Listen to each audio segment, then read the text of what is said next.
अबे राजा कोटी बे, तू पाण्यात हिंडतास बे. इकडे किती जोरा जोराचा पाणी येताना बे, विजा विजा चमकतील ना बे. लहानच्या लुनच्या पोरांना आपण पाण्यात नाही हिंडावा बे, घरी राहावा, चांगला अभ्यास करावा. अगं बंड्या मामा, आज पाण्याचा पहिला दिवस आहे, चांगला पाण्याची मजा घ्यावा लागते ना. तू म्हणतेस का मला घरी राहावं लागते? तुला का समजते का?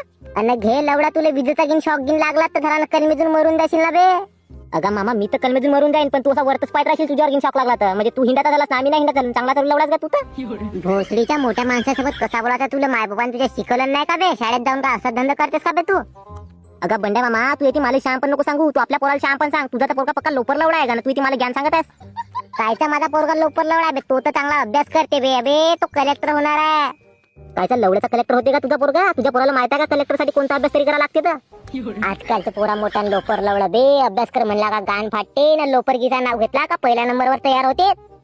अगं मामा, तू गोष्टी तर करतेस मस्त मोठ्या मोठ्या, आणि आता या पावसात तुझा पोरगा खेळत असेल गोट्या.